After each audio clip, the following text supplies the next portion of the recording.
Halo permisa semuanya, salam budi luhur. Kembali lagi bersama saya Yosua Adiwijaya dalam acara Beat News. Dan pada kesempatan kali ini kita mendapati Binance yang dituntut oleh SEC, yaitu Security Exchange Commission pada Amerika Serikat, dikarenakan Binance melakukan pelanggaran yang fatal dinilai oleh SEC karena ada beberapa koin yang dianggap sebagai sekuritas oleh SEC di platform Binance Amerika Serikat. Berikut cuplikannya. Changpeng Zhao, pendiri Binance, mendapat tuntutan dari SEC, Security Exchange Commission, lembaga pengawas keuangan Amerika Serikat. Tuntutan ini berkaitan dengan beberapa koin yang diperdagangkan di Binance diduga sebagai sekuritas yang tidak terdaftar sesuai dengan regulasi Amerika Serikat. Tuntutan ini telah menimbulkan kekhawatiran di pihak SEC yang kemudian menuntut Binance US untuk menghentikan kegiatan jual beli aset kripto, terutama pada koin-koin yang disebutkan oleh SEC sebagai sekuritas yang tidak terdaftar. Namun, Changpeng Zhao yang biasa dikenal sebagai CZ dengan tegas membantah tuduhan-tuduhan yang dilontarkan oleh SEC. Ia berkomitmen untuk memperjuangkan hak Binance US agar tetap dapat menyediakan layanan kepada pengguna, terutama pengguna di Amerika Serikat. Changpeng Zhao berpendapat bahwa Binance telah mengikuti semua peraturan yang berlaku dan bekerja sama dengan otoritas keuangan untuk memastikan kepatuhan yang sempurna. Setelah tuduhan-tuduhan ini diungkapkan oleh SEC terhadap Binance, industri kripto mengalami dampak yang signifikan. Harga keseluruhan cryptocurrency merosot karena para pelaku pasar merasa cemas akan ancaman yang ditimbulkan oleh SEC terhadap sektor kripto. Pemirsa, selanjutnya kami memiliki Jerome Powell yang menilai baik terhadap aset kripto sebagai instrumen investasi pada pertemuan testimoni tanggal 21 Juni 2023 di Amerika Serikat. Dalam laporan terkait keuangan Amerika Serikat pada tanggal 21 Juni 2023, Jerome Powell, Ketua Federal Amerika Serikat, mengungkapkan pandangannya bahwa aset kripto memiliki potensi untuk dianggap sebagai kelas aset yang valid. Pernyataan ini mengejutkan pasar kripto dan secara tiba-tiba memicu kenaikan harga yang signifikan. Hanya dalam semalam, Bitcoin mengalami peningkatan sebesar 7%, sementara Ethereum mengalami kenaikan sebesar 12%. Kehadiran Jerome Powell yang memandang positif terhadap cryptocurrency memberikan dampak positif yang besar bagi industri kripto. Para pelaku pasar merasa optimis dan diuntungkan dengan pandangan tersebut. Perkembangan ini menunjukkan bahwa cryptocurrency semakin mendapatkan pengakuan dan dapat menjadi bagian dari portofolio investasi yang sah.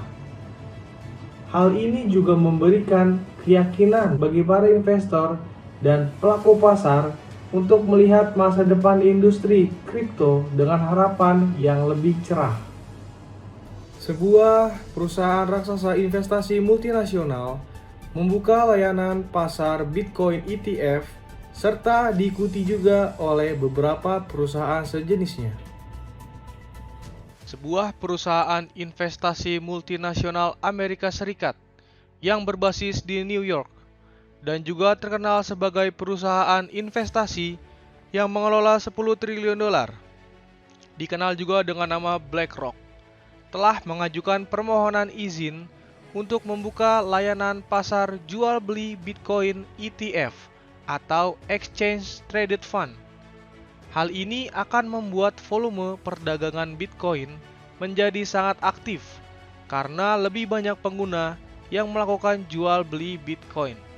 Dan tentunya industri kripto merespon dengan baik terhadap hal ini. Beberapa perusahaan sejenis seperti Valkyrie, Invesco, WisdomTree juga mengikuti jejak BlackRock untuk mengajukan permohonan izin dalam membuka layanan perdagangan Bitcoin ETF. Menghadapi tuduhan pemerkosaan, perdagangan manusia, dan kejahatan terorganisir terkait eksploitasi seksual terhadap perempuan di Romania, Andrew Tate kini berhadapan dengan perkembangan terbaru yang mengejutkan. Informasi terbaru mengungkapkan bahwa asetnya dalam bentuk Bitcoin telah disita oleh Jaksa Negara Romania. Namun, jumlahnya ternyata jauh lebih rendah daripada laporan sebelumnya. Simak detail lengkapnya dalam berita berikut ini. Saat ini, Andrew Tate dihadapkan pada tuduhan pemerkosaan, perdagangan manusia, dan kejahatan terorganisir dalam rangka eksploitasi seksual terhadap perempuan di Romania. Informasi yang bocor menyebutkan bahwa jaksa negara tersebut telah menyita sejumlah besar asetnya dalam bentuk Bitcoin. Meskipun laporan asli menyebutkan bahwa penyitaan mencapai 300 juta dolar, informasi ini ternyata tidak benar dan disebabkan oleh kesalahan terjemahan dari Google Translate. Dalam menerjemahkan siaran pers dari pihak berwenang Romania yang membagikan rincian dakwaan terhadap Tate dan banyak diberitakan oleh berbagai media pada tanggal 20 Juni tahun 2023. Secara spesifik, Jaksa Negara memang menyita sejumlah besar Bitcoin yang dimiliki oleh tokoh media sosial dan mantan petinju profesional ini.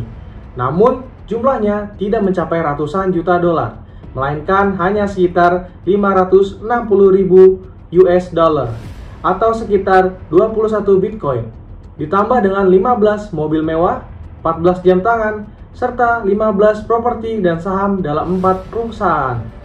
Selain itu, berdasarkan siaran pers dari Kantor Informasi dan Hubungan Publik dalam Direktorat Romania untuk penyelidikan kejahatan terorganisir dan terorisme, dakwaan tersebut melibatkan 4 terdakwa, termasuk saudara laki-laki Tate, yaitu Tristan, yang kini akan menghadapi persidangan di bawah tahanan rumah. EDX Markets, sebuah bursa mata uang kripto non-kustodial yang didukung oleh perusahaan-perusahaan ternama seperti Citadel Securities, Fidelity Investments, dan Charles Schwab, resmi diluncurkan pada tanggal 20 Juni tahun 2023. Sebuah bursa mata uang kripto non-kustodial yang didukung oleh Citadel Securities, Fidelity Investments, dan Charles Schwab telah resmi diluncurkan pada tanggal 20 Juni tahun 2023.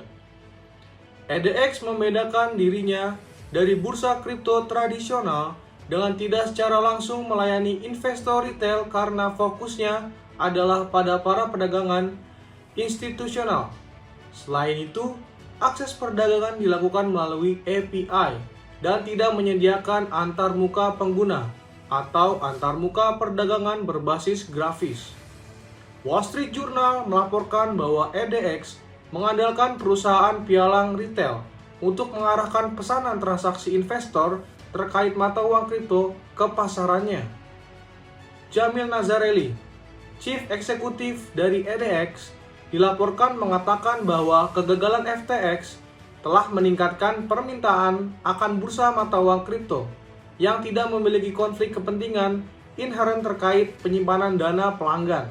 Menurut situs webnya, EDX mendukung kegiatan perdagangan spot hanya untuk 4 mata uang kripto, yaitu Bitcoin, Bitcoin Cash, Litecoin, dan Ethereum, dan tidak terdaftar di US Securities Exchange Commission atau SEC.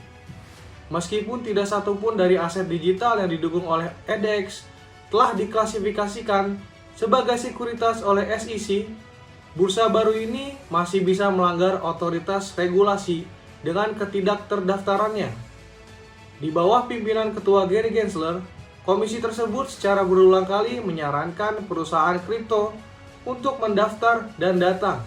Regulator tersebut juga telah mengajukan beberapa tuntutan penegakan hukum terhadap perusahaan kripto karena pelanggaran hukum federal tentang sekuritas dan menyoroti ketidakpatuhan perusahaan kripto. Baik pemirsa, sekian berita dari saya, Yosua Adiwijaya. Izin pamit undur diri. Salam budi luhur.